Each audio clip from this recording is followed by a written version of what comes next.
جی السلام علیکم جناب ارشاد محمود صاحب، کیسے ہیں آپ سر؟ خیریت سے ہیں؟ ٹھیک ٹھاک جناب، وعلیکم بہت السلام۔ بہت شکریہ، آج آپ نے وقت دیا۔ ناظرین ہمارے ساتھ آج آزاد کشمیر کے ممتاز، تو بہت شکریہ جناب۔ موضوع تو یہ بہت بڑا ہے، اور پاکستانی ہونے کی حیثیت سے ہماری اس کے ساتھ وابستگی بھی بہت گہری اور بہت پرانی ہے، لیکن آج کے شو میں ہم کوشش کریں گے کہ 5 اگست پوسٹ 5 اگست جو سنیریو ڈیولپ ہوا ہے اس کو تھوڑا سا تجزیہ کر سکیں، اس پہ بات کر سکیں۔ تو اگر ایک پس منظر اوور ویو دینے کے لیے میں آپ سے یہ پوچھوں کہ 5 اگست کے بعد، 5 اگست کے انڈیا کے اقدام کے بعد اب تک کی ساری صورتحال، مقبوضہ کشمیر کی صورتحال، انڈیا کی پالیسی اور پاکستان کا رد عمل اور عالمی کردار، اوور ویو کیا ہے آپ کا؟ دیکھیے 5 اگست کو انڈیا نے 2 اقدامات کیے۔ ایک تو یہ کیا کہ کشمیر کو 2 حصوں میں تقسیم کر دیا، پھر اس کی جو انٹرنل اٹونومی تھی اس کو ختم کر دیا۔ ان کا یہ خیال تھا کہ اس کو جو ہے آہستہ آہستہ لوگوں میں ایکسیپٹیبلٹی مل جائے گی اور ایک پولیٹیکل سپورٹ وہاں سے نکل آئے گا۔ آپ دیکھیے کہ یہ کوئی 8 9 ماہ گزر چکے ہیں، کوئی پولیٹیکل سپورٹ ان کے لیے نہیں نکلا، بلکہ جو پرو انڈیا جو لوگ تھے انہوں نے بھی اس انیشیٹو کو، انڈیا کے اسٹیپ کو سپورٹ نہیں کیا، اور جو ہوں فارمر چیف منسٹرز تھے ان کو بھی جیل میں ڈالنا پڑا، اور ان میں سے محبوبہ مفتی جو ہیں وہ ابھی تک جیل میں بھی ہیں۔ اور جو پولیٹیکل پارٹیز ہیں اور کشمیر کے جو خاص طور پہ جو حریت کے لوگ ہیں اور جو پرو آزادی لوگ ہیں، ان میں سے اس کو کہیں سے بھی کوئی سپورٹ نہیں ملا۔ جن لوگوں نے اس انیشیٹو کو سپورٹ کرنے کی کوشش کی گئی کہ کشمیر میں ان کی کوئی پذیرائی نہیں ہوئی۔ اس پہ جو کہتے ہیں نا جلتی پہ تیل انڈیا نے اس طرح سے یا ڈال دیا کہ وہاں ایک ڈومیسائل لا بھی لے کے آگے، تو جس کے نتیجے میں یہ خدشہ کنفرم ہو گیا کہ اب یہ ڈیموگرافک چینج کریں گے۔ اور ڈیموگرافک ہوں چینج کا مطلب یہ ہوا کہ یہ جو مسلم اکثریتی ریاست ہے اس میں مسلمانوں کے جو تناسب آبادی کا جو غالب اکثریت ہے اس کو اقلیت میں بدل دیں گے۔ اور اس کے لیے پھر انہوں نے اس قانون میں تبدیلی کی، تبدیلی کے نتیجے میں لوگ وہاں ہندوستان کے عام شہریوں کے لیے کشمیر کا شہری بننا آسان بنا دیا گیا۔ ہوں تو اس کے نتیجے میں اور زیادہ کشمیر میں بہت زیادہ رد عمل ہوا، خاص طور پہ کشمیری مسلمانوں میں بھی ہوا، اور نان مسلم جو لوکل نیٹیوز ہیں، لوکل سٹیزنز ہیں، جو کچھ پچھلے کئی سو سال سے وہاں رہتے ہیں، ان کو بھی یہ خدشہ ہوا کہ بھائی وہ بھی اگرچہ ایک ہندوستان کے ساتھ ان کی ذہنی، نظریاتی اور مذہبی ہم آہنگی ہے، لیکن وہ اپنے لوکل جو سیاسی اور سماجی اور معاشی مفادات ہیں وہ ان کے متاثر ہو جائیں گے جب وہ اکثریت سے اقلیت میں بدل جائیں گے۔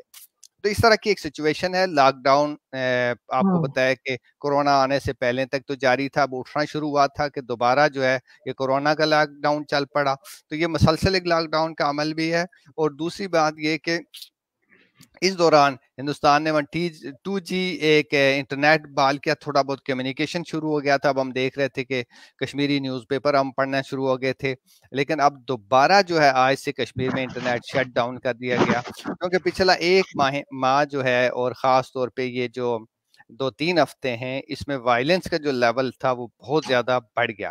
ایک طرف دنیا نے ہوں کورونا کا مقابلہ کرنا شروع کیا، تو ہندوستانی فورسز نے زیادہ تر کوشش یہ کی کہ اس دوران جو کشمیری ینگ لوگ تھے، جو ایکٹیوسٹ تھے، ان کو وہ ڈھونڈنا شروع ہو گئے، اور ان کے خلاف کچھ آپریشنز ہوئے۔ اس میں ہم نے دیکھا کوئی پچھلے ماہ کوئی 29 سے زیادہ نوجوان جو ہے وہ مارے گئے، پھر بہت سارے ہوں فورسز کے لوگ پچھلے 2 3 ہفتوں میں مارے گئے۔ تو یعنی وائلنس کا میرا کہنے کا مطلب یہ ہے کہ جو لیول بڑھ تھا گیا۔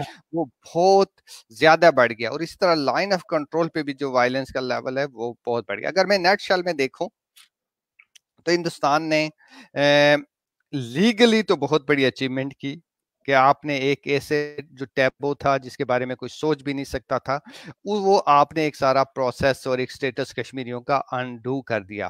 لیکن اگر آپ حقیقت میں جا کے دیکھیں گے تو آپ نے اس مسئلے کو پہلے سے زیادہ کمپلیکیٹڈ کر دیا۔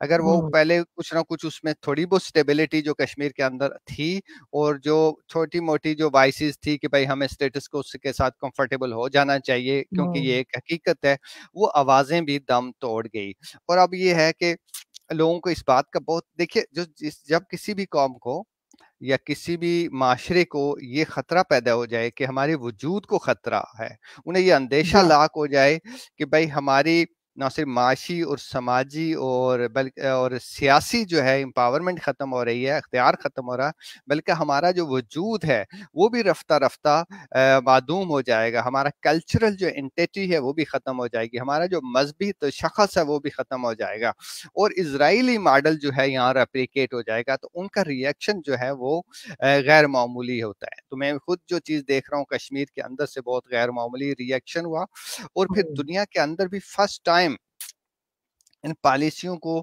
ایک بہت وائڈر لیول پہ ریجیکٹ کیا گیا. آپ نے دیکھا ہوگا کہ ہندوستان میں پچھلے کوئی 10-15 سال کے بعد جو ہے وہ ایک دفعہ دوبارہ امریکہ کا جو اقلیتوں کے بارے میں جو کمیشن ہے، اقلیتوں کی حقوق کے بارے میں، آزادیوں کے بارے میں جو کمیشن ہے، اس نے اپنی سالانہ رپورٹ میں ہندوستان کے اوپر کڑی تنقید کی ہے، اور تنقید اسے ہوئی ان ہے، ممالک صحیح. کی فہرست میں شامل کیا ہے کہ جہاں اقلیتوں کا حالات بڑے دگرگوں ہیں، بڑے برے حالات میں زندگی گزار رہے ہیں. پھر یہ ایک اور بات میں آپ کو بتاؤں کہ جتنا انٹرنیشنل پریشر، آپ آج دیکھیے، آج کا ٹائم میگزین میں بھی میں پڑھ رہا تھا، کشمیر کے اوپر ایک سٹوری تھی، چند دن پہلے واشنگٹن پوسٹ میں تھی. دنیا بھر کا جو پریس ہے اس میں کشمیر کے اوپر بے پناہ بہت بھرپور طریقے سے بات ہوئی، پریس میں بھی ہوئی، الیکٹرانک میڈیا میں ہوئی، اور کورونا کی وجہ سے یہ کچھ پس منظر میں چلا گیا تھا. لیکن اب جو کہ وہاں کا جب سے وائلنس کا یہ ایک پورا دوبارہ ایک سرکل چلا ہے، تو پھر کشمیر دوبارہ جو ہے وہ منظر پہ آ گیا، اور لوگ اس کو ڈسکس کرنا شروع ہو گئے. جہاں تک پاکستان کا تعلق ہے، پاکستان کے پرائم منسٹر نے اس کو خود پرسنلی بڑا انٹینسیولی اس کو ہائی لائٹ کرنے کی کوشش کی. اقوام متحدہ کی سلامتی کونسل میں 2-3 بار وہ گئے، وہاں اجلاس ہوا، سوشل میڈیا کے ذریعے، کانفرنسز کے ذریعے، میٹنگ سے. کشمیر پاکستان کی حکومت کا اور موجودہ حکومت کا ایک جو میجر پرائرٹی جو ایجنڈاز ہیں، ان ایجنڈا ہے اس میں سے ایک شامل ہے. لیکن جو اصل بات یہ ہے کہ خود جو ہے ہندوستان نے جو سچویشن پیدا کر دی، اس نے بہت انٹرنیشنل اٹینشن کشمیر کے لیے پیدا کی، جو غیر معمولی ہے، اور ہم نے جو ہے پچھلے 60-70 سال میں اتنی پازیٹیو کوریج کشمیر کے اوپر کبھی نہیں دیکھی. اچھا، زبردست. ٹھیک ہے، تو مجھے یہ بتائیے کہ اس صورتحال میں کشمیر سے باہر عالمی سطح پہ اور خاص طور پہ پاکستان میں جو سیاسی رد عمل آیا ہے، جو بظاہراً بہت حد تک کشمیریوں کے حق میں ہے، لیکن عملاً اس کا یعنی کہ کوئی کردار نظر نہیں آتا، کسی سمت میں جاتا ہوا نظر نہیں آ رہا کہ ہم کہیں کہ مسئلے کے حل کی جانب کوئی بات آگے بڑھ رہی ہو. زبانی کلامی تو چیزیں پہلے بھی ہو رہی تھیں، اب کچھ زیادہ ہو رہی ہیں. اور دوسرا مجھے یہ بتائیں کہ یہ جو ابھی حالیہ بھارت میں مسلمانوں کے ساتھ جو معاملہ ہو رہا ہے، پوری سچویشن بنی ہوئی ان کے اگینسٹ، اس پہ عالمی سطح پہ بہت سے حلقوں میں کنسرن پہلے بھی پیدا ہوتے تھے، اب بھی ہوئے ہیں، لیکن خلیج میں جیسا کہ آپ جانتے ہیں کہ وہاں پہ بھی ایک لہر آئی ہے بیداری کی. تو اس تمام چیز کا، اس تمام رد عمل کا آپ کیا سمجھتے ہیں کہ کشمیر کے مسئلے میں بھی انڈائریکٹلی یا ڈائریکٹلی کوئی فائدہ ہو رہا ہے، ہو سکتا ہے، ہوتا نظر آ رہا ہے؟ کیا کیسے دیکھتے ہیں آپ؟ دیکھیے، یہ ایک بہت میجر ڈیولپمنٹ ہے، بہت بڑی پیش رفت ہے. ہوں، یہ فرسٹ ٹائم جو ہے ہم نے دیکھا ہے کہ مسلمان ممالک کے اندر یہ کنسرن پیدا ہوا. کشمیر کے حوالے سے تو بات کرتے رہتے تھے، OIC کو متحرک کرنے کی بہت کوشش کی گئی، لیکن وہ اس سطح پہ نہیں ہوا. اصل بات یہ ہوئی کہ ان ممالک کے اندر جو ہے RSS کا ایک بہت بڑا نیٹ ورک ہے. انڈیا کی جو ایکسٹریمسٹ آرگنائزیشنز ہیں ان کا بہت بڑا، BJP کا بہت بڑا نیٹ ورک ہے. وہ ہاں نیٹ ہاں. ورک ہمیشہ سے ہندوستان کے اندر مسلمانوں کے خلاف جو ہے وہ فنڈنگ کرتا تھا، وہ ہمیشہ ہندوستان کے اندر جو ہے BJP کو سپورٹ کرتا تھا، لیکن وہ اوور لک کرتا ہو جاتا تھا، اس کو اتنا نظر نہیں آتا تھا. ابھی یہ ہوا کہ چونکہ عرب ممالک کے ساتھ، خاص طور پہ UAE کے ساتھ اور سعودی عرب کے ساتھ جو ہے انڈیا کے بڑے دوستانہ تعلقات ہوئے ہیں، ان کے درمیان بڑی گرمجوشی پیدا ہوئی ہے، تو یہ لوگ بھی امبولڈن ہو گیا. آپ کو پتا ہوگا کہ مسقط میں، دبئی میں ان لوگوں نے اپنے مندر بھی بنائے، اور ایک طرح کا ان کا نیٹ ورک جو ہے یہ کافی اوور گراؤنڈ ہو گیا. تو ان لوگوں نے اپنی وہاں سرگرمیاں شروع کر دی، اور وہ ظاہر ہے کہ BJP آپ کو پتا ہے ٹیکس سے بھی بہت پارٹی ہے، تو اس نے بھی سوشل میڈیا کا ان لوگوں نے جب استعمال کرنا شروع کیا، تو جس طرح سے یہ ہندوستان کے مسلمانوں کے اوپر اٹیک کرتے تھے، انہوں نے اسی طرح کی گفتگو جب مڈل ایسٹ میں شروع کی، تو پھر ہمارے شیخوں کو پتہ چلا کہ بھائی اصل میں یہ کس طریقے کی سے تعصب انگیز اور نفرت انگیز گفتگو اور بات چیت کرتے ہیں، اور کس طریقے سے مسلمانوں کو ہدف بناتے ہیں. سیکنڈلی جو فیکٹر ہے وہ یہ ہوا کہ سوشل میڈیا پہلے اتنا زیادہ نہیں ہوتا تھا. اب کوئی اخبار، کون اخبار عرب نیوز پڑھتا تھا، کوئی اکا دکا نیوز ٹائم پڑھتا تھا, کوئی عرب چینلز دیکھتا تھا, سب لوگ نہیں تھے. اب ہر بندے کے ہاتھ میں اس کے پاس ٹیلی ویژن بھی ہے, اس کے پاس اخبار بھی ہے, اس کا وہ خود بھی ایڈیٹر بھی ہے, صحافی بھی ہے, اس موبائل نے اس کو بنا دیا. تو اس کی وجہ سے عرب کے اندر جو ہے, جب ہندوستانی مسلمانوں کے اوپر یہ آپ نے دیکھا ہوگا کہ پچھلے چند ماہ کے اندر بڑے برے حالات, بڑی قیامت ٹوٹی, تو وہ ایک اویئرنیس ادھر ان ممالک میں پیدا ہوئی اور انہوں نے پھر اس پہ ریئیکٹ کرنا شروع کر دیا. آپ کو ایک اور انٹرسٹنگ بات بتاؤں, آج میں دیکھ رہا تھا کہ آج ہی کے دن کینیڈا میں بھی ایک ہندوستانی شہری کو جو بی جے پی کے قریب تھے, ان کو ایک نفرت انگیز ٹویٹ کرنے کے اوپر جاب سے بھی ہاتھ دھونا پڑے, اور وہاں کی پولیس نے ان کے خلاف انکوائری شروع کر دی ہے کہ بھائی آپ نے کس طرح سے ایک دوسری مسلمان کمیونٹی کے بارے میں اس طرح کی بات کی. تو یہ گلوبل اویئرنیس ہے. صحیح. تو آپ کا کے اندر بھی یہ چیزیں اب جو ہے کافی, میں مختصر ایک پوائنٹ میں اور بتانا چاہتا ہوں کہ بی جے پی نے اگر آپ دیکھیں گے تو ویسٹ کے اندر بھی اپنے آپ کو کن پارٹیز کے ساتھ الائن کیا ہے, ان پارٹیز کے ساتھ الائن کیا ہے کہ جو وہاں کی سفید فام نسل پرست پارٹیز ہیں, وہاں مسلمانوں, مائنارٹیز, تارکین وطن کے خلاف ہیں, ماڈریٹ اور لبرل جمہوریت نواز جو یورپین ہیں ان کے خلاف ہیں, امریکہ میں انہوں نے اپنے آپ کو ٹرمپ کے ساتھ کیا. تو یہ سارے وہ طبقات ہیں جو گلوبلی اسلامی فوبیا کا شکار ہیں اور مسلمانوں کے ساتھ جو ہے برا سلوک کرنا چاہتے ہیں. تو اس سے بھی ایک اویئرنیس پیدا ہوئی ہے کہ بھائی یہ جو پارٹی ہے یہ نہ صرف ہندوستان کے لوگوں کے لیے خطرناک ہے, بلکہ یہ گلوبلی جو پوری دنیا کے اندر جو ایکسٹریمسٹ ہیں ان کے ساتھ ایک الائنس براڈر بنا رہی ہے, جس سے پوری دنیا کے استحکام اور امن کو خطرہ ہو سکتا ہے. بالکل صحیح بات ہے. تو آپ کیا مستقبل قریب میں کیسے دیکھتے ہیں, یعنی کہ اس اویئرنیس سے کشمیر ایشو کو کس طرح فائدہ ہونے جا رہا ہے, کیا توقع کیا کرتے ہیں آپ, کوئی فورسی کر رہے ہیں؟ دیکھیے جی میرا جو انالیسز ہے وہ یہ ہے کہ 5 اگست سے پہلے یا بی جے پی کے آنے سے پہلے کشمیر کے بارے میں جو انڈرسٹینڈنگ تھی وہ کافی مختلف تھی. لوگوں کے درمیان دنیا میں اتنی زیادہ وہ واضح چیز نہیں تھی کہ بھائی کشمیر میں کیا سچویشن ہے, کیا ہو رہا ہے. آپ نے دیکھا ہوگا کہ 2018 میں اور 19 میں یونائٹڈ نیشن نے بہت بڑی 2 میجر رپورٹس تھیں, کوئی 40-50 پیجز کی, اس میں حق خود ارادیت کی کشمیریوں کی بات کی ہے. ابھی بہت سارے لوگ کہتے ہیں کہ سلامتی کونسل میں جانے کا کیا فائدہ ہوا, وہاں تو کوئی نتیجہ نہیں نکلا 3 بار. لیکن اگر آپ سیکرٹری جنرل کا دیکھیں, بیان دیکھیں, اور یونائٹڈ نیشنز کے وہ جو اسپوکس مین اور دوسرے لوگوں نے بات کی, ان سب نے یہ کہا, انہوں نے اس بات پہ زور دیا کہ آپ انڈیا اور پاکستان اس کو مل کے حل کریں, لوکلی حل کریں, لیکن ساتھ میں انہوں نے یہ بات بھی کہی کہ بھائی یو این ریزولیشنز اور یونائٹڈ نیشن چارٹر اور اپلیکیبل یونائٹڈ نیشن ریزولیشنز جو ہیں وہ کشمیر کے لیے ان کے تحت اس کا مسئلے کا حل ہونا چاہیے. تو اس طرح سے یہ یونائٹڈ نیشن کے جو ہے ایک کریکٹر جو ملٹی لیٹرل ہے وہ بھی دوبارہ ریزیوم ہوا ہے, اس کا انٹرنیشنل کریکٹر بھی دوبارہ سامنے آیا ہے, اور ساتھ ساتھ جو ایک گلوبل ایمپیتھی کشمیریوں کے لیے پیدا ہوئی ہے. وہ پہلے آپ کو پتا ہے کہ اس کو بہت زیادہ ڈب کیا جاتا تھا کہ یہ ٹیررزم ہے اور یہ ایکسٹریمزم ہے اور اس طرح کی تحریک کہا جاتا تھا. اب آپ میڈیا اٹھا کے دیکھیں, اس سب میں آکوپیشن کی بات ہوتی ہے, اس سب میں جو ہے نا سپریشن کی بات ہوتی ہے, ہیومن رائٹس وائلیشنز کی بات ہوتی ہے. تو یہ جو ہیومن رائٹس کی آرگنائزیشنز نے اور یونائٹڈ نیشن نے جو ڈاکومنٹس تیار کیے, انہوں نے کشمیر کو بہت زیادہ بوسٹ دیا, کشمیر کاز کو. دوسرا یہ کہ بی جے پی کی وجہ سے آپ کو یہ فائدہ ہوا کہ دنیا میں ایک بہت بڑی تعداد ایسے لوگوں کی ہے کہ جمہوریت نواز ہیں, جو آزادی پسند ہیں, جو حق خود ارادیت اور انسانی حقوق کو بہت اہمیت دیتے ہیں, وہ اپنے آپ کو کسی حد تک کشمیر کے ساتھ اب الائن کرنا شروع ہو گیا. میں نہیں کہتا کہ ابھی انہوں نے کر لیا, یہ ایک پروسیس جو ہے وہ شروع ہو گیا, جو یہ پہلے پروسیس ایگزسٹ ہی نہیں کرتا تھا کہیں سرے سے. زبردست. چلیے, یہ تو آپ نے کچھ حوصلہ افزا بات کی. اچھا, ابھی آپ نے ذکر کیا عمران خان صاحب کے حوالے سے کہ ان کا جو رد عمل آیا, انہوں نے اپنے آپ کو کشمیر کا ایمبیسڈر کہا, یونائٹڈ نیشنز میں ایک بہت اچھی تقریر بھی کی. میں اس پہ آپ سے بات کروں گا کیونکہ آپ کا تعلق پی ٹی آئی سے بھی ہے, لیکن اس سے پہلے میں اگر تھوڑا سا ماضی قریب میں جاؤں, اور ہماری جو پچھلی گورنمنٹ تھی اس کی خارجہ پالیسی, مثلا نواز شریف صاحب کے لیے ہم دیکھتے ہیں کہ وہ ان کا ایک سافٹ کارنر یا ان کا ایک کلوز ریلیشن موجود تھا مودی کے ساتھ اور انڈین گورنمنٹ کے ساتھ. وہ وہاں وزٹس بھی کرتے رہے اور اس میں بڑی ایک قربت اور ایک بڑی بظاہراً ایک گرمجوشی نظر آتی تھی. آپ بینگ اے کشمیری اور کشمیر کے نقطہ نظر سے ان کی پالیسی کو, ان کے تعلقات کو, ان کے دوروں کو کس طرح سے دیکھتے ہیں, کیا کامنٹ کرتے ہیں؟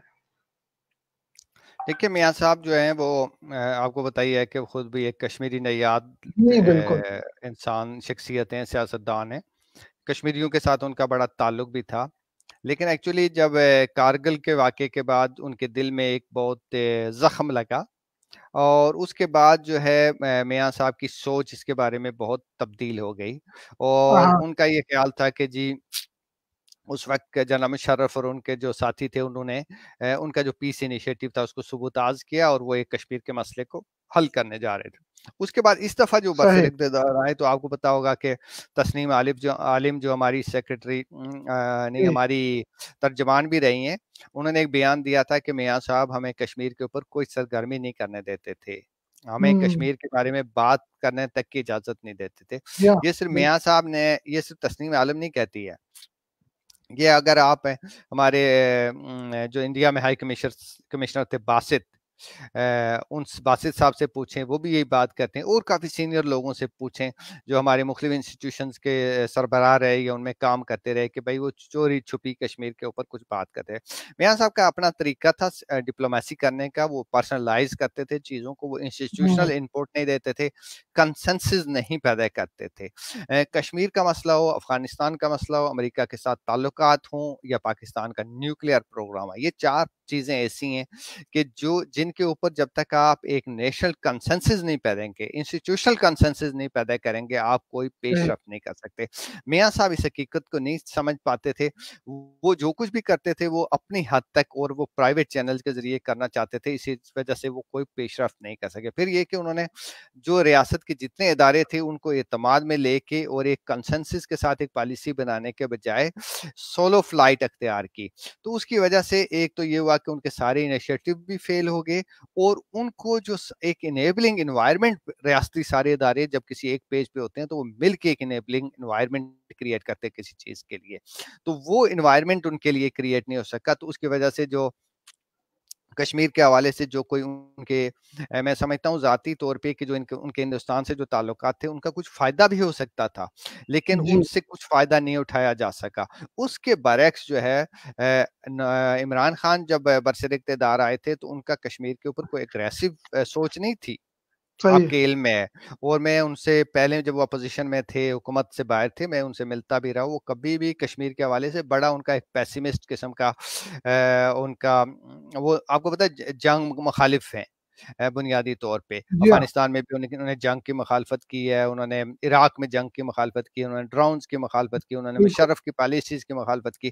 تو انڈیا کے ساتھ بھی بہت اچھے تعلقات اور پرامن طریقوں سے مسئلے کا حل چاہتے تھے. اور آپ نے دیکھا ہوگا کہ ان کی جو فرسٹ اسپیچ تھی وہ ایک بہت بڑا پیس آفینسو تھا، لیکن انفارچونیٹلی بدقسمتی سے ہندوستان میں اس کو مس ریڈ کیا گیا، اور اس ہوں. کو پاکستان کی ایک اعتماد کے بجائے اس کی کمزوری کے اوپر معمول کیا گیا. اس کے نتیجے میں آپ خود پرائم منسٹر خود بھی بتاتے ہیں کہ انہوں نے جتنی بھی ایفرٹس کی ہندوستان کے ساتھ تعلقات کی بہتری کے لیے 5 اگست سے پہلے، پلوامہ ہونے سے پہلے، ان سب کا ان کو کوئی جواب نہیں ملا. ایکچولی ہوا یہ کہ مودی صاحب کے ارد گرد جو بھی ان کے ایڈوائزر تھے، جیسے اجیت دوول ہیں، ابھی کے امیت شاہ ہیں، راج ناتھ ہیں، ابھی جو ان کے کرشنا صاحب جو فارن منسٹر بنے، یہ پہلے فارن سیکرٹری تھے، یہ سارے حاکش ہنتاب سند قسم کی سوچ رکھنے والے اور توسی پسندانہ عزائم رکھنے والے لوگ ہیں.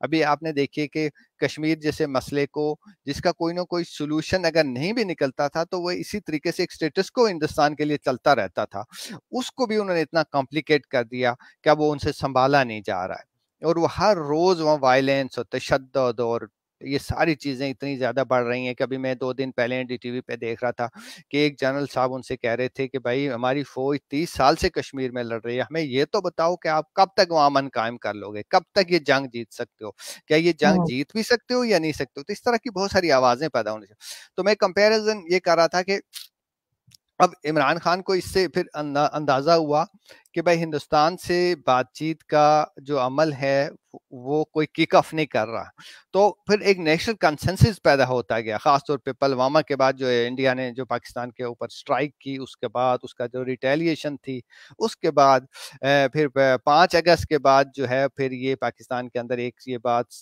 سمجھ آئی کہ بھائی آپ اگر اگریسو پالیسی نہیں بھی رکھتے، آپ بے شک امن کی بات کریں، صلح کی بات کریں، لیکن یہ صلح اور امن کی جو یک طرفہ باتیں، ان کا کوئی فائدہ نہیں ہوگا. تو اس کے بعد سے آپ نے دیکھا ہوگا کہ پاکستان اس کے باوجود جو ہے اس نے کوئی ریٹیلیشن اس طرح کی نہیں کی. لیکن یہ ہے کہ اب آپ اس طرح سے ڈائلاگ کی باتیں اور بار بار یہ بات نہیں کر رہے کہ جی آئیں بیٹھ کے بات کرتے ہیں. اور دوسرا، ابھی بھی ہماری جو لیڈرشپ ہے، چاہے ہماری ملٹری لیڈرشپ ہو یا پولیٹیکل لیڈرشپ ہو یا اپوزیشن پارٹیز ہو، ان سب کے اندر ایک عمومی ہم آہنگی یہ ہے، اس بات پہ ایک کنسنسس سا پایا جاتا ہے، اتفاق رائے پایا جاتا ہے کہ ہمیں انڈیا کے ساتھ مذاکرات کے ذریعے ان مسائل، ان تنازعات کا کوئی حل نکالنا چاہیے. لیکن مشکل جو ہے وہ یہ ہے کہ تالی ایک ہاتھ سے نہیں بجتی.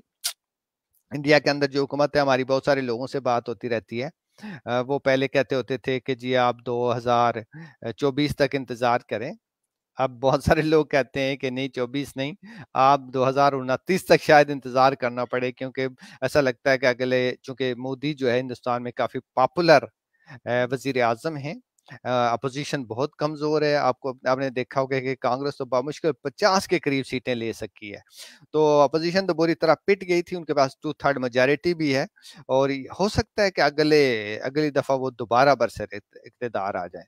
تو یہ ایک بہت ڈیفیکلٹ ٹائم ہے پاکستان کے لیے بھی، پورے ریجن کے لیے بھی، کشمیر کے لیے بھی. اور اس میں سب سے بڑا چیلنج یہ ہے کہ ہم کشمیریوں کو کیسے اس سے بچا کے نکالیں، اور ہندوستان کے ساتھ جو ہے کس طریقے سے ایک ریلیشن شپ کو نارملائز کریں، اور اس طریقے سے نارملائز کریں کہ وہ ہمارے لیے آبرومندانہ بھی ہو، اور کشمیر کے اوپر جو ہے کچھ پازیٹیو پیش رفت ہو. یہ بڑے چیلنجز ہیں. میں نہیں کہتا کہ ان میں سے کوئی ہمیں فوری کوئی کامیابی مل سکتی ہے، لیکن ہمارے جو ہدف ہیں وہ یہی ہے. درست. بہت اچھا، آپ نے بڑے جلدی سے اور بڑے کوئک انداز میں اس کو سم اپ کرنے کی کوشش کی ہے. یہ بات درست ہے کہ ہماری خارجہ پالیسی اور کشمیر کے حوالے سے جو پالیسی ہے اس میں ایک معذرت خواہی کا اگر کوئی عنصر پہلے نظر آتا بھی تھا تو وہ اب نہیں ہے. عمومی کنسنسس والی بات بھی درست ہے، اور اداروں کے ساتھ ایک پیج پہ ہونے والی بات بھی درست ہے. لیکن اس کے باوجود کچھ حلقوں کے کچھ تحفظات ہیں، یعنی یا یوں کہہ لیجئے کہ ان کی توقعات سے کچھ کم پرفارم کر رہے ہیں بقول ان کے. مثلا ان کا خیال تھا کہ عمران خان صاحب کی ایک ایسی شخصیت ہے جو عالمی سطح پہ ایک آئیکن ہے، جو عالمی سطح پہ ان کے روابط ہیں، ان کو دیکھا جاتا ہے، ان کو جانا جاتا ہے، ان کو پسند کیا جاتا ہے. وہ اپنے کانٹیکٹس کے ذریعے اس ایشو کو بہت جلد گلوبلائز کر کے اور کسی عملی قدم کی طرف لے جا سکتے تھے. گو کہ انہوں نے یونائٹڈ نیشنز میں تقریر کی، ٹھیک ہے، لیکن اس کے بعد کو اس کا اتنا شدت کے ساتھ یا جتنی ضرورت تھی پرسوز کی، وہ پرسوز نظر نہیں آتی. کچھ انڈر پرفارم کر رہے ہیں. کیا آپ اتفاق کرتے ہیں اس سے؟ دیکھیں، جتنا بڑا چیلنج ہے، میں اس کے حساب سے سمجھتا ہوں کہ اور زیادہ ایفرٹس کی ضرورت ہے، بالکل. پرسسٹنٹ ایفرٹس کی ضرورت ہے. یہ کوئی ایک دن کا یا ون ڈے کا میچ نہیں ہے، یہ ایک پورا ٹیسٹ میچ ہے، اور آپ کو مسلسل اس کے لیے محنت کرنا پڑے گی، کیونکہ یہ ایک لمبی کوشش کا تقاضا کرتی ہے. اس کے ساتھ میں یہ کہنا چاہتا ہوں کہ آپ نے دیکھا ہوگا کہ جو گلوبل جتنے ادارے، انٹرنیشنل ادارے جن کی آپ بات کر رہے ہیں، ان کی رائے میں جو تبدیلی آئی، ان کے ٹاکنگ پوائنٹس میں جو تبدیلی آئی، جو انٹرنیشنل میڈیا کے پوائنٹس، سوچ اور فکر میں تبدیلی آئی، وہ بھی اس ساری ایفرٹس کا، اس میں آپ سمجھیں کہ ان ساری ایفرٹس کا کوئی نہ کوئی عمل دخل ہے.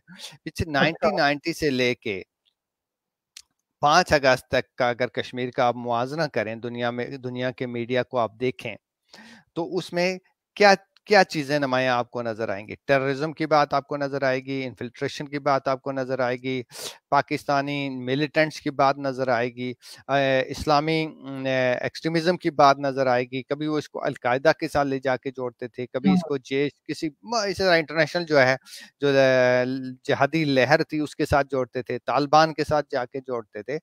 تو اس کا پورا جو تصویر تھی، جو امیج تھا کشمیر کا، وہ بہت ہی نیگیٹو امیج تھا. ایسا امیج تھا انڈیا نے بنانے میں بھی اپنا حصہ ڈالا، ہمارے لوگوں نے بھی بہت اس میں حصہ ڈالا.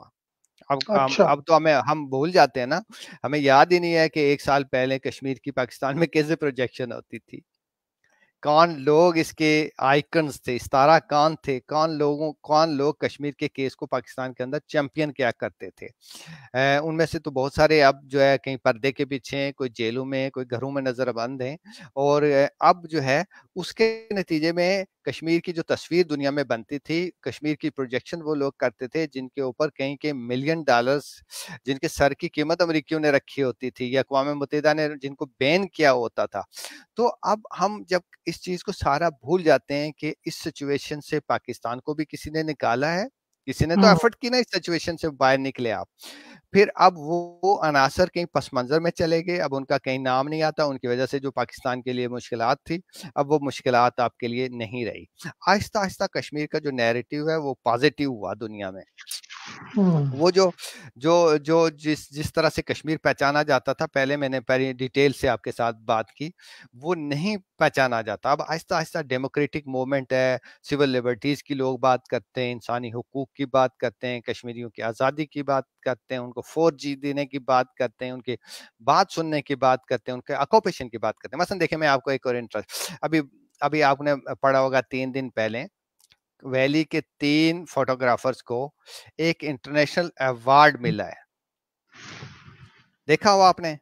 جی میں تو جی دیکھا. جی جی. اب وہ ایوارڈ کی ان کی تصویریں تو آپ دیکھیں کہ وہ تصویریں جو ہیں وہ کس چیز کی کہانی سناتی ہیں. وہ ساری تصویریں جو ہیں میں نے دیکھی ہیں کال، وہ آپ کو کشمیریوں کی جو ریزسٹنس ہے، جو ان کی قربانیاں ہیں، جو ان کی سٹرگل ہے، اور خاص طور پہ پچھلے 8-10 ماہ میں انہوں نے زندگی کیسے گزاری ہے، کس مشکل سے کے ساتھ وہ نمبر آزما رہے، اس کی وہ کہانی بیان کرتی ہیں. تو وہ سارا ایک جو ہے وہ آپ کا ایک پورے طریقے سے اتنا بڑا جو ہے ایک کشمیر کا جو نیریٹو کا جو شفٹ ہے، اور یہ پازیٹیو شفٹ جو ہے وہ اس دوران ہوا. میں نہیں کہتا کہ یہ سب کچھ عمران خان صاحب کی وجہ سے ہوا یا تحریک انصاف کی وجہ سے ہوا، لیکن بہت ساری ایفرٹس سب مل کے، تحریک انصاف کی ایفرٹس بھی ہیں، لیکن سب سے زیادہ قربانیاں جو ہیں اور سٹرگل کا جو اس کا حصہ ہے وہ تو کشمیر کے اندر سے آیا ہے. بالکل. لیکن حکومت نے اس کو جو چیز کیا، وہ پرائم منسٹر نے اس کو صحیح کانٹیسٹ دیا. آپ کو شاید یاد ہوگا کہ پرائم منسٹر نے 2-3 بار یہ بات بڑے کھل کے کہی کہ بھائی جو بھی لائن آف کنٹرول کراس کرے گا وہ کشمیر اور پاکستان کا دوست نہیں ہو سکتا.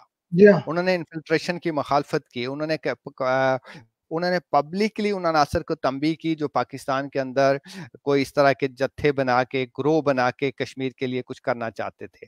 اسی طرح آپ کو یاد ہوگا کہ پرائم منسٹر نے لوگوں سے کہا، پہلے لوگ کہتے تھے کہ جی بھائی کشمیر ساتھ جو ہے اس کے فیوچر کا فیصلہ کیا ہوگا، یہ کس کے ساتھ جائے گا. تو پرائم منسٹر نے کہا کہ نہیں، میں اس ڈیبیٹ میں نہیں پڑھنا چاہتا. انہوں نے 3-4 بار کہا کہ کشمیر کے لوگ جو بھی فیصلہ کریں گے ہمیں وہ فیصلہ قبول ہے. اس کے نتیجے میں کشمیریوں کے اندر جو ڈویژن ہوتی تھی، کوئی کہتا تھا میں پاکستان بنوں گا، کوئی کہتا تھا میں انڈیپینڈنٹ بنوں گا، کوئی کچھ کہتا تھا، کوئی کہتا تھا میں ہندوستان بنوں گا. تو ہر کسی کے لیے یہ بات ایک ایکسیپٹیبل ہے کہ بھائی مجھے میری مرضی سے مجھ سے پوچھا جائے گا کہ میں کون سا آپشن لینا چاہتا ہوں، میں کیا بننا چاہتا ہوں، میں اپنا مستقبل کس کے ساتھ وابستہ کرنا چاہتا ہوں. تو جو انٹرنل جو ایک انٹرنل ڈویژن تھی وہ بھی ختم ہوئی.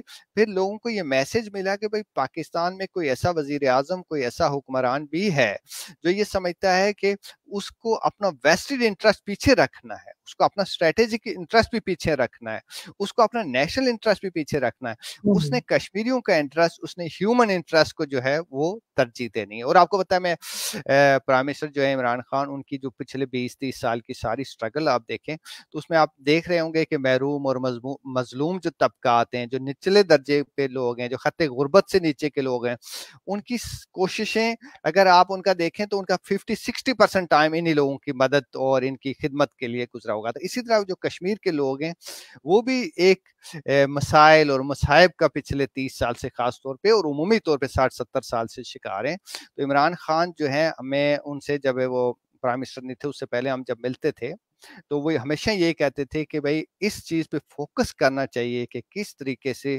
کشمیر کے لوگوں کو موجودہ صورتحال سے باہر نکالا جائے. تو یہ جو پالیسی کا جو یہ کانٹیسٹ میں نے آپ کا بتایا، اس کی وجہ سے عمومی طور پہ جو ہے ایک ماحول جو ہے وہ بہت سازگار بنا ہے. صحیح، آپ نے اگین بہت مہارت کے ساتھ اور بڑی تفصیل کے ساتھ اس پہ بات کی ہے. چلیے ٹھیک ہے، ہم آپ کے ساتھ آپ کے تجزیے میں شریک ہیں. اللہ کرے کہ یہ چیزیں مزید بہتر انداز سے ہماری حکومت پیش کر سکے اور اس میں پیش رفت ہو کوئی. اچھا، جب ہم کشمیر کی بات کرتے ہیں، مسئلہ کشمیر کی بات کرتے ہیں، تو شروع سے لے کے آخر تک دو تین چیزیں، دو تین آپ ان کو کی ورڈز کہہ لیں، وہ بہت سامنے آتے ہیں. میں چاہتا ہوں کہ ان پہ تھوڑی سی آپ بات کریں. مثلا ایک کہا جاتا ہے کہ جی یہ سلامتی کونسل میں آپ 3 دفعہ گئے، کیا حاصل ہوا؟ کیا مطلب اس کے علاوہ بھی کوئی طریقہ کار ہو سکتا ہے آؤٹ آف دا باکس؟ اسی طرح ایک چیز شملہ معاہدے کی بات آتی ہے، جس کے تحت وہ پاکستان اور بھارت کا اندرونی مسئلہ روایتی طور پہ کہا جاتا ہے، اور بھارت یہی کلیم بھی کرتا ہے. ان دو پہلوؤں سے آپ کیا مختصراً بات کریں تاکہ ہم آگے جائیں پھر. جی میں کوئکلی، بالکل یہ بڑا ایک بڑا لوگوں کا کنسرن ہے کہ بھائی اس سے حاصل کیا ہے.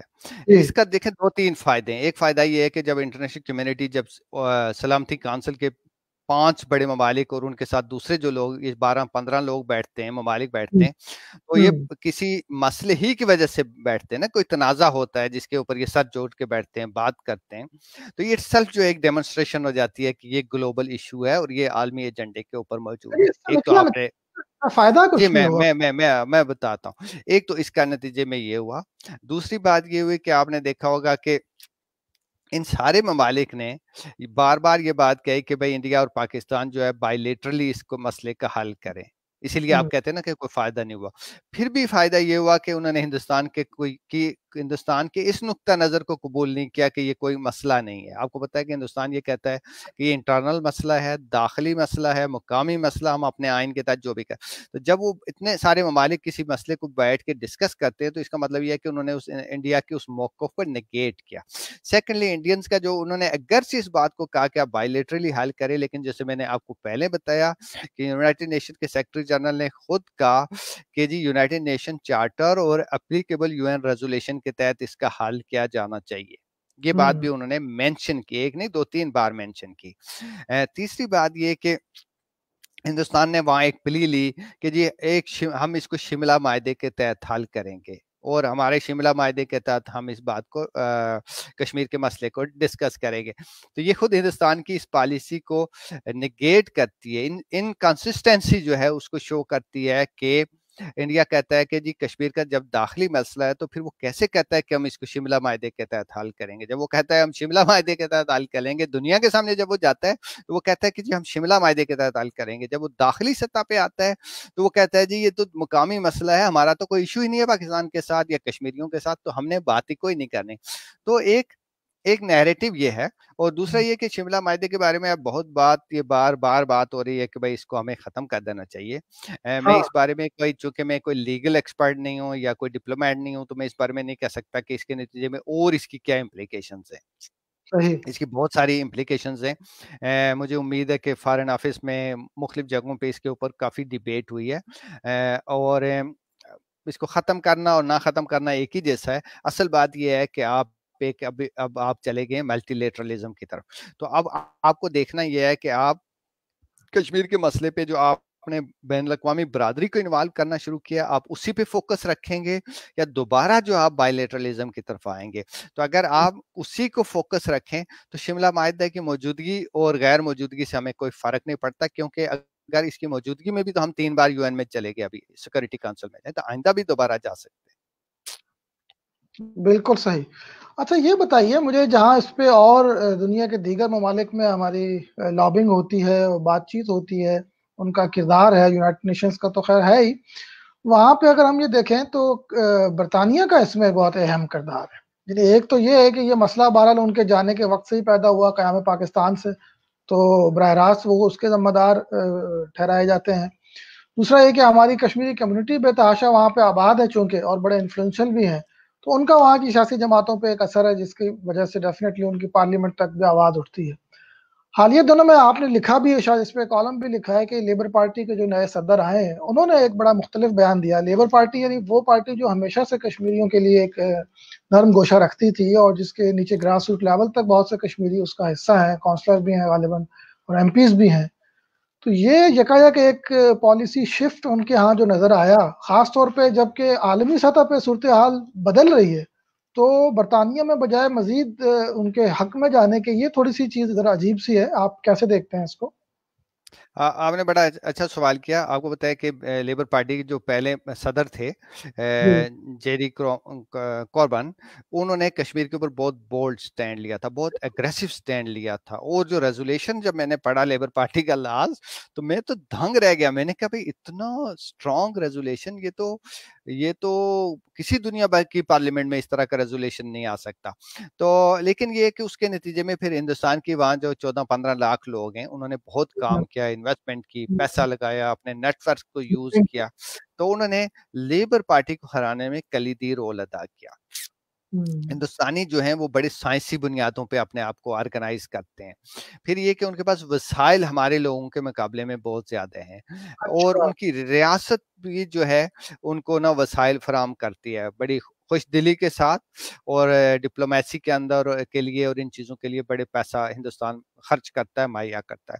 تو برطانیہ میں پھر انہوں نے لیبر پارٹی کو سبق سکھانے کے لیے بہت محنت کی، وسائل کا بے مابا استعمال کیا. اس کے نتیجے میں لیبر پارٹی یہ سمجھتی ہے کہ وہ کوئی اراؤنڈ 40 سیٹیں ہاری ہے. ہار تو وہ پھر بھی الیکشن جاتی، لیکن شاید اتنی بری طرح نہ ہارتی. تو اب ان کے اندر ایک یہ بات ہے کہ بھائی ہمیں کشمیر کے اوپر اتنا اوور ایمفیسائز نہیں کرنا چاہیے جس کے نتیجے میں ہمارا سیاسی نقصان ہو. آپ کو پتا ہے کہ سیاسی جماعتوں کا تو الٹیمیٹ جو ہے جی آبجیکٹو ہاں. تو وہ اقتدار تک پہنچنا ہوتا ہے، اور وہ ایشوز کے ساتھ تو پرنسپل کے لیے تو پرنسپل تو امپارٹنٹ ہے، ساری بات ہے. لیکن یہ ہے کہ ہم نے دیکھا کہ ویسٹرن ڈیموکریسیز جتنی ہیں وہ بھی اور پارٹیز بھی اس وقت کمپرومائز کر جاتی ہیں جب ان کا کوئی اپنا مفاد آتا ہے. تو کشمیر کے حوالے سے بھی ان کا ایک مفاد آیا، لیکن ابھی اس میں بہت ساری باتیں. یہ جو لیبر پارٹی کے صدر نے بات کی ہے، انہوں نے اپنے خط میں بات کی، انہوں نے کوئی پالیسی بیان نہیں دیا. ایک ہاں.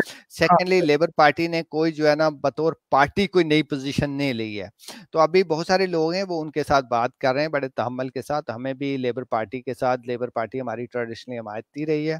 ابھی آپ کو یہ بہت کم لوگوں کے شاید علم میں ہوگا کہ برطانیہ نے UN میں سلامتی کونسل کے جتنے بھی اجلاس ہوئے ان سب میں کافی ہیلپ کی ہے ان کو کروانے میں، ان میں کشمیر کے اوپر ڈسکشن میں، اور اس ڈسکشن کے اندر بھی ایک کنسٹرکٹیو رول ادا کیا.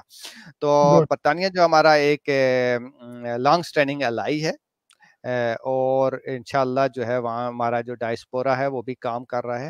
اور اس کے علاوہ جیسے ہم نے پہلے بات کی تھی کہ آہستہ آہستہ دنیا کے بہت سارے نیٹ ورکس ایسے بھی ہیں جو کشمیر کے لیے جن میں حمایت پیدا ہو رہی ہے. اصل بات یہ ہے کہ ہمیں دیکھنا پڑے گا کہ ہم کشمیر کی کیسے پیکیجنگ کرتے ہیں، اس کے امیج کو دنیا کے سامنے کیسے پیش کرتے ہیں. اگر اس کا امیج جیسے کشمیر کے اندر دوبارہ وائلنس آپ کو پتہ ہے کافی زیادہ شروع ہو گیا ہے، اگر یہ وائلنس بڑھتا ہے، اس کے نتیجے میں کلنگز بہت زیادہ ہوتی ہیں، دونوں سائڈز پہ کلنگ ہوں گی اگر ہوتی ہیں، تو مجھے نہیں معلوم کہ دنیا میں پھر کیا میسج جائے گا، کیا امیج جائے گا. اور دنیا میں جو پروموشن یا پروجیکشن کشمیر کی ہوئی ہے وہ پازیٹیو پروجیکشن کو جاری رکھنا ممکن ہوگا، یا یہ وائلنس جو ہے کہیں کسی طرح ہندوستان کے فائدے میں نہ چلا جائے. مثلا آپ کو علم میں ہوگا کہ انڈینز نے کئی بار کہا تھا، وہاں کے جو سابق آرمی چیف ہیں، کہ بھائی مجھے خوشی ہوگی کہ کشمیری لڑکے جو ہے وہ پتھر اٹھانے کے بجائے بندوقیں اٹھا لیں. تو اس طرح کے یہ ایک بہت دو دھاری تلوار ہے. لیکن ہمیں دیکھنا پڑے گا کہ ہمیں کنسسٹنٹ رہنا پڑے گا. یہ جو پولیٹیکل آپ کو پتا ہے کہ جو سٹرگل ہوتی ہے یہ بہت لمبا عرصہ کرنا پڑتی ہے، اور اس کے نتائج بھی کوئی امیجیٹلی نہیں آتے. میں نے صحیح. یاسین ملک صاحب سے ایک بار بات کی، وہ آپ کو پتا ہے کہ انہوں نے ملیٹنسی چھوڑ کے تو جی. نان وائلنٹ موومنٹ شروع کی تھی. تو میں ان کو کہتا تھا کہ بھائی آپ کو کیا فرق ہے. وہ کہتے تھے پہلے ہم ایک گولی چلاتے تھے تو دوسرے دن اخبار میں ہیڈ لائن آ جاتی تھی، اب ہم 2000 بندہ لے کے بھی لال چوک میں بیٹھتے ہیں تو کہیں بیک پیج بھی چھوٹی سی خبر آتی ہے کہ یاسین ملک نے ایک دھرنا دیا ہوا ہے، یاسین جی. ملک 20 دنوں سے بھوک ہڑتال پہ ہیں، کہیں پیج 2 پہ، پیج 3 پہ کہیں خبر آتی ہے. تو دھماکہ ہوتا ہے، حملہ ہوتا ہے، کوئی بندہ مرتا ہے، خون بہتا ہے، تو اس کی میڈیا کوریج تو میسو ہو جاتی ہے. لیکن اس کو کس طریقے سے پازیٹیو، کوئی کنسٹرکٹیو جس سے آپ کو کچھ فائدہ ملے اس طرف لے کے جانا، یہ ایک بہت مشکل کام ہوتا ہے. صحیح.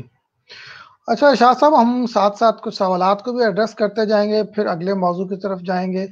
یہ آپ سکرین پہ اگر دیکھ سکتے ہیں، نائلہ الطاف قیانی صاحبہ کہہ رہی ہیں، دیکھا گیا ہے کہ یورپی ممالک اور لبرل جمہوریت کے حامل ممالک میں تو موجودہ صورتحال میں کشمیر کے بارے میں ماضی کی نسبت آج زیادہ آگاہی اور قدر حمایت کا عنصر پیدا ہوا ہے، مگر پاکستان کے روایتی حامی کوارٹرز میں پہلے کی نسبت کشمیر پہ حمایت میں کمی آئی ہے، اس کی کیا وجہ اندرون ملک یا بیرون ملک ہے؟ یہ کچھ میں؟ وضاحت کی انہوں نے سوال میں روایتی پاکستان کے روایتی حامی کوارٹرز، تو یہ باہر کی بات ہو رہی ہوگی۔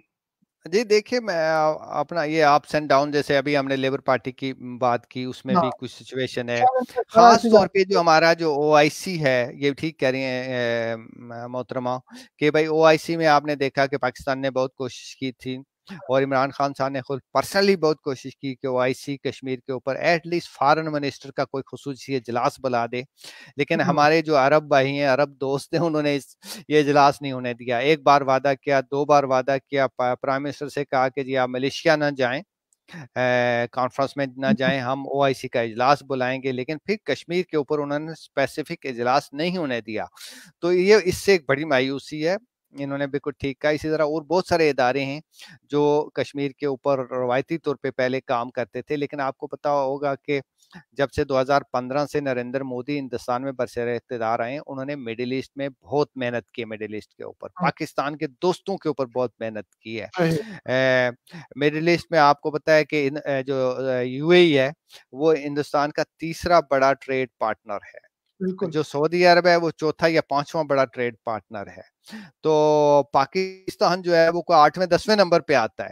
تو چونکہ یہ سارا دنیا میں ایک بہت ماحول ہے بزنس کا، کاروبار کا، تجارت کا، انویسٹمنٹ کا، اس چیز کا بھی بہت بڑا اثر ہو رہا ہے. اور ہندوستان چونکہ ایک بڑا باوسائل ملک ہے، تو وہ اپنے ان مسلس کو استعمال کرتا ہے. پھر یہ کہ اس کی ایک سافٹ پاور بھی. ایک اور بات میں کہنا چاہتا ہوں، تھوڑا موضوع سے ہٹ کے بھی ہے، کہ آپ امریکہ کی کوئی بھی یونیورسٹی دیکھیں، تھنک ٹینک دیکھیں، یورپ کا تھنک ٹینک دیکھیں، ان سب میں ہندوستان کے لوگ بیٹھے ہوئے ہیں. اس کی وجہ یہ ہے کہ ہندوستان نے اپنے لوگوں کے اوپر، خاص طور پہ جو سوشل سائنسز کے لوگ ہیں، ان کے اوپر بہت سرمایہ کاری کی ہے، بہت وسائل خرچ کیے ہیں، ان کے لیے بہت اپرچونیٹیز کریٹ کی ہیں. آپ کو پتا ہے مڈل ایسٹ کی جتنے اخبار ہیں، ان اخبارات میں جو ٹاپ ان کی جو ٹیم ہوتی ہے وہ ہندوستانیوں کے اوپر ہوتی ہے.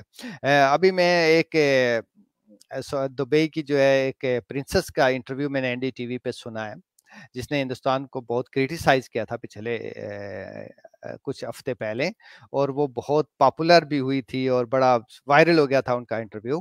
تو انہوں نے ہندوستانی خاتون اس انٹرویو میں کہا کہ ہم سب ہندوستانیوں کے ہاتھوں میں پل کے جوان ہوئے، ہم آپ سے محبت کرتے ہیں. تو مطلب ایک ایسا ماحول ہے آپ جس کو ہم پاکستان میں اندر اس طرح سے انڈرسٹینڈ ہم نے نہیں کیا. اب بھی دیکھیے، ہم نے اپنے ریسورسز کو تھنک ٹینکس میں نہیں لگایا، یونیورسٹیز میں نہیں لگایا، ریسرچ میں نہیں لگایا. ہمارا میڈیا جو ہے نا وہ سسک کے دم توڑ رہا ہے. یونیورسٹیز میں ریسرچ کے لیے پیسہ نہیں ہے، ریسورسز نہیں ہیں، اچھے اسکالرز نہیں پیدا ہو رہے ہیں، باہر لوگوں کو نہیں بھیج رہے ہیں. تو پھر یہ جو دیکھیے نا، ڈیسیژن میکنگ تو سوشل سائنسز کے لوگ کرتے ہیں، سوشل سائنسز کے لوگ اوپینین میکنگ کرتے ہیں، ڈیسیژن میکنگ کرتے ہیں، نیریٹو بلڈنگ کرتے ہیں. تو اس کے اوپر ہم نے کتنے وسائل خرچ کیے، گورنمنٹ نے کتنی ان کو توجہ دی، ایکسس کتنی دی، اور سرپرستی کتنی کی، یہ تو ایک علیحدہ سے پروگرام کا تقاضا کرتا ہے. تو یہ وہ ایریاز ہیں جس کی وجہ سے ہندوستان ہمیں بار بار مات دیتا ہے. جی بالکل، آپ نے بر وقت اور بہت صحیح جانب آپ نے اشارہ کیا. یہ معاملات ایسے ہی ہیں، اور یورپ اور امریکہ کے جو کارپوریٹ سیکٹر ہے اس میں ایون انڈینز کے جو اثر و رسوخ ہے وہ بذات خود ایک بہت بڑا فیکٹر ہے. اینی وے، ایک چیز شاید ہم مس کر رہے تھے اس پورے گفتگو میں. مجھے یہ بتائیے کہ اوور دا ایئرز روایتی طور پہ تو ہمیں چائنا کی سپورٹ مسئلہ کشمیر پہ ہمیشہ حاصل رہی ہے. آپ اس حالیہ چند برسوں میں کچھ اس کے چائنا کی پالیسی میں کوئی فرق دیکھ رہے ہیں، پازیٹیو یا نیگیٹو، کیا کچھ چیز اس پہ دیکھیے، بات کریں؟ ہمارے لیے تو پازیٹیو ہی ہے. اس لیے پازیٹیو ہے کہ امریکہ اور چائنا کی بہت ٹھنی ہوئی ہے، اور اس سارے جو امریکہ اور چائنا کے درمیان جو اختلاف ہے اور جو خلیج ہے، جو ناراضگی ہے، اس میں ہندوستان جو ہے وہ بہت ہی کھل کے جو ہے وہ امریکہ کے ساتھ کھڑا ہے. تو چائنا کے لیے بھی ہمارا ہی ایک آپشن ہے، اور ہمارا بھی چائنا، ہمارے لیے بھی چائنا ہی ایک آپشن